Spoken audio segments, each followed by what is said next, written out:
Dans la nuit du 20 au 21 mars 2015, Caïman Jeanne, épicerie de quartier au Carbet, partait en fumée. Il aura fallu 5 heures aux soldats du feu pour venir à bout de cet incendie.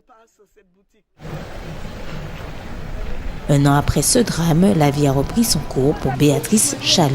Implantée dans des locaux provisoires, ce petit bout de femme reprend peu à peu ses marques. Il y avait des démarches au niveau des fournisseurs, au niveau du centre des impôts, au niveau du RSI, l'assurance des travailleurs indépendantistes.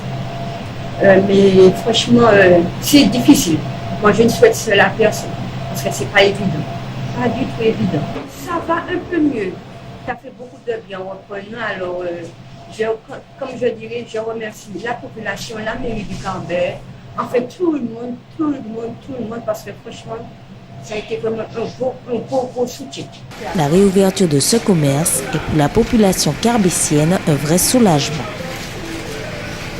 Ça nous apporte un grand bonheur, en fait, parce que on s'est noté démunis. Et franchement, je crois que oui. Le rapport au prix et tout, l'accueil, ça c'est... Ça me paraît, oui. Surtout que nous étions habitués à ça, ouais, c'est un bon bagage. Ouais, un très bon bagage. Alors, c'était une réouverture qui était attendue. On était désespérés, on se demandait quand ça allait s'ouvrir. Parce que vraiment, on était embêtés et ça n'a pas été facile, mais avec le courage de Béatrice, la ténacité, eh bien, je vous assure qu'elle a réussi.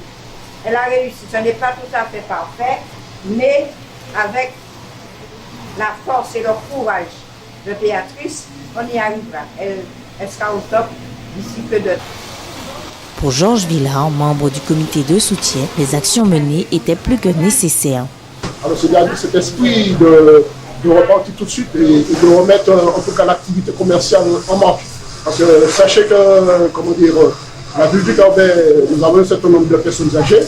Et puis quand on a la boutique à la porte de chez soi, sinon pas très loin, je pense que c'est quelque chose de très important en tout cas pour la population. Pour la municipalité, venir en soutien à ce comité était une mission à mener. Alors nous avons mené des actions en liaison avec le comité de pilotage, des actions de recherche, des actions d'aide à Béatrice, d'aide aussi, je dirais, d'aide personnelle, puisque de par mon métier, nous l'avons aidé aussi. Donc tout cela a contribué à ce que cette boutique qui est, je veux le dire, avec tout le cœur que je puis porter à cette affaire, cette boutique-là, c'est véritablement un lien social, un lien intergénérationnel pour tous les Carbétiens. Et donc la municipalité ne pouvait qu'être partisane de la dynamique d'une réouverture de cette boutique. D'ailleurs, nous comptons bien sûr que cette boutique ne soit qu'une temporaire et que Béatrice aille dans l'autre partie, dans notre boutique, pour effectivement donner un plus grand bien-être à nos chers administrés carbétiens. Prochaine étape pour Béatrice, son retour dans ses locaux.